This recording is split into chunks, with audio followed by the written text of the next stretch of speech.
প্রথম আলো .com আয়োজিত দ্বিতীয় ট্যুরিজম মেলা 2025 এই অংশগ্রহণ করার মূল উদ্দেশ্য হচ্ছে আমরা প্রথম আলোর ডিজিটাল যে প্ল্যাটফর্মটা এটার সুযোগটা নিতে চাই। আমরা এটার সুযোগটা কাজে লাগাইতে চাই। প্রত্যাশার কথা যদি বলি, আমাদের সেবা এবং আমাদের প্যাকেজ সম্পর্কে মেসেজগুলো সবার কাছে পৌঁছাইতে চাই। আশা করি আমাদের প্রত্যাশা পূরণ হবে।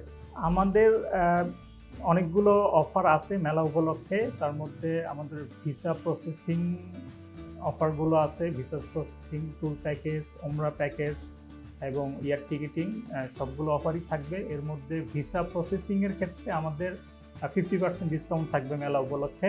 আর যারা প্যাকেজ নিবে, প্যাকেজ এর জন্য বুকিং করবে, তাদের জন্য ভিসা প্রসেসিংটা আমরা সম্পূর্ণ ফ্রিতে করে দিব।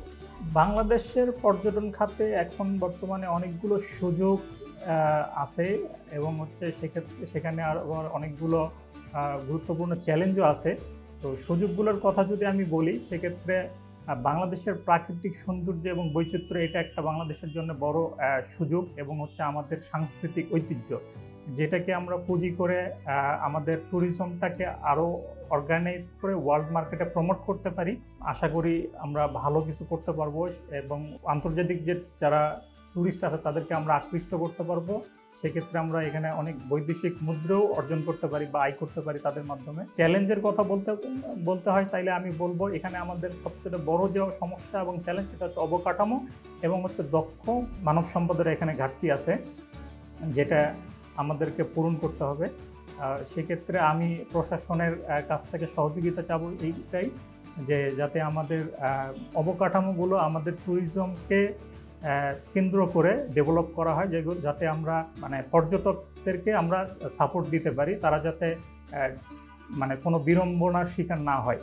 মানব সম্পদ উন্নয়নের জন্য আমি মনে করি কিছু ইনস্টিটিউশন যদি করা যায়, সেক্ষেত্রে মানব সম্পদের ট্রেনিংটা এখানে খুব গুরুত্বপূর্ণ। যদি আমরা দক্ষ মানব সম্পদ না করতে পারি, তাইলে আমরা এই পর্যটকদেরকে আমরা সঠিক সেবাটা দিতে পারবো না। তো এই দিকে আমি আমার প্রশাসনের কাছ থেকে সহযোগিতাটা চাবো। আর আন্তর্জাতিক ট্যুরিজমের ক্ষেত্রে আমাদের কিছু চ্যালেঞ্জ আছে। তার মধ্যে মূল সমস্যাটা হচ্ছে আমাদের এখানে ট্যুরিজমকে কেন্দ্র করে মানব পাচারের যে এটা হয়, এটা একটা মূল সমস্যা, যার কারণে যারা আমরা ট্যুরিজম নিয়ে কাজ করি তারা অনেক বড় সমস্যার সম্মুখীন হচ্ছি। এই মানব পাচারের কারণে আমাদের অনেকগুলো কান্ট্রির ভিসাগুলো এখন বন্ধ আছে। তার মধ্যে দুবাই, উজবেকিস্তান, এখন ভিয়েতনাম বন্ধ আছে, আরও অনেকগুলো কান্ট্রি যেগুলো ভিসা দিচ্ছে না। এটাই একমাত্র কারণ যে এগুলো গিয়ে আর বাংলাদেশের ব্যাক করে না। এই দিকে যেগুলো যারা কাজ করেন, প্রশাসনের যারা এগুলো নিয়ে কাজ করেন, তাদের কাছ থেকে আমি সহযোগিতা চাবো এগুলো বন্ধ করতে। এগুলো বন্ধ করতে পারলে আমাদের ট্যুরিজমটা ভালো হবে এবং বহির্বিশ্বে আমাদের সুনামটা অক্ষুণ্ণ থাকবে। এটার মাধ্যমে আমাদের তো দেশের বদনাম হয়, অনেকেই ভিসা দিতে চায় না, এটা একটা বড় আমাদের জন্য সমস্যা। তো এদিকে আমি প্রশাসনের দৃষ্টি আকর্ষণ করবো এবং তাদের কাছ থেকে সহযোগিতা চাবো। মানুষ এখন সবাই অনলাইনমুখী, তো আরও সহজে দেশীয় এবং আন্তর্জাতিক ভ্রমণকারীদের কাছে আমাদের ব্র্যান্ড এবং সেবা এবং প্যাকেজ পরিচিত করার জন্যে এটি একটি কার্যকর মাধ্যম। সুতরাং প্রথম আলো একটা ভালো উদ্যোগ নিয়েছে, আমি তাদেরকে ধন্যবাদ জানাই এবং আমাদেরকে এই প্ল্যাটফর্মে একটা সুযোগ দেওয়ার জন্য আমি অসংখ্য ধন্যবাদ জানাই প্রথম আলোকে। গ্রাহকের আস্থা এবং বিশ্বাস অর্জনের জন্য আমরা কোয়ান্টিটির চেয়ে কোয়ালিটিটাকে ফোকাস করি। আমরা মনে করি যে কোয়ান্টিটির চেয়ে আমরা যদি কোয়ালিটিটা ইনশিওর করতে পারি, আমরা অনেক কাস্টমারকে আমরা সার্ভিস না দিয়ে আমরা যদি নির্দিষ্ট কিছু কাস্টমারদেরকে আমরা সার্ভিস দিতে পারি, তাইলে তাদের আস্থা এবং মানটা আমরা বজায় রাখতে পারি। তো এর মাধ্যমে তারা বেশ ভালো সার্ভিস আমাদের কাছ থেকে পেয়ে থাকে এবং আশা করি ভবিষ্যতেও পাবে। আর আমরা সব কাজ এবং আমাদের সেবাগুলো আমরা নিজেরাই করি, এটা আউটসোর্সিং আমরা করি না, যার কারণে আমাদের এই দক্ষ জনবল আছে, যেটা অন্য অনেকেরই নাই। তো এই ক্ষেত্রে মনে করি আমরা অন্যদের থেকে এদিকে এগিয়ে আছি।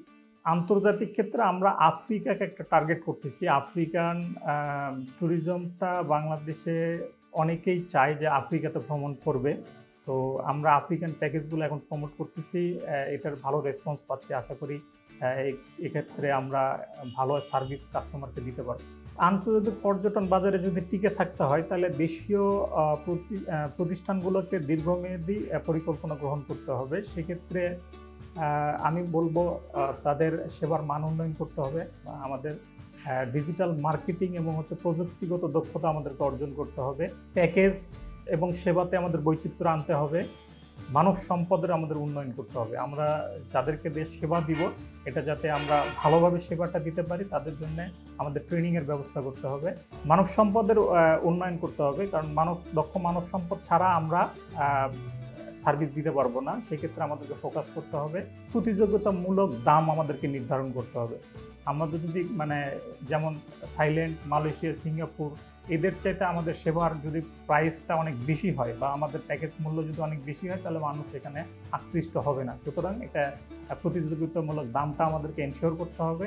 এবং ফাইনালি বলবো আমাদেরকে সিকিউরিটিটা নিরাপত্তাটা আমাদেরকে এনশিওর করতে হবে। পর্যটকদের জন্য নিরাপদ পরিবেশটা একটা গুরুত্বপূর্ণ বিষয়। এটা আমাদেরকে যারা আমরা ট্যুরিজম সেক্টরে আসি তারাও এটা দেখবো এবং আমাদের প্রশাসনও এটা দেখবে, যাতে আমরা পর্যটকদের নিরাপত্তাটা নিশ্চিত করতে পারি।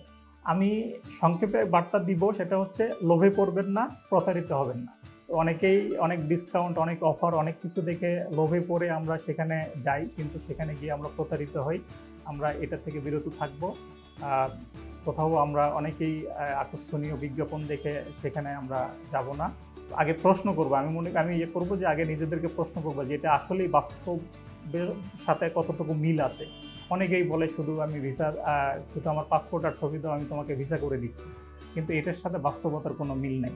কারণ এম্বাসিতে তার যথাযথ ডকুমেন্ট দেখে তারপরে তাকে ভিসা দিবে। এখন যদি কেউ বলে যে আমি পাসপোর্ট আর ছবি দিয়ে ভিসা করে দিব, কিন্তু আসলে এম্বাসিতে তো শুধু পাসপোর্ট আর ছবি দিলে ভিসা দিবে না। সুতরাং আমি সংক্ষেপে বলবো, লোভে পড়বেন না, প্রতারিত হবেন না। তো এটাই আমার বার্তা, যে আপনারা কোনো চটকদার বিজ্ঞাপন দেখে আপনারা সেখানে যাবেন না। সেটা যাচাই বাছাই করবেন, এটা আসলে ঠিক কিনা, এটা আসলেই সম্ভব কিনা দেখে তারপরে আপনারা সেই জিনিসটা বা সেই সেবাটা আপনারা গ্রহণ করবেন। তাহলে আপনারা নিজেরাও সেফ থাকবেন এবং ট্যুরিজম ইন্ডাস্ট্রিটাও সামনে আগাবে।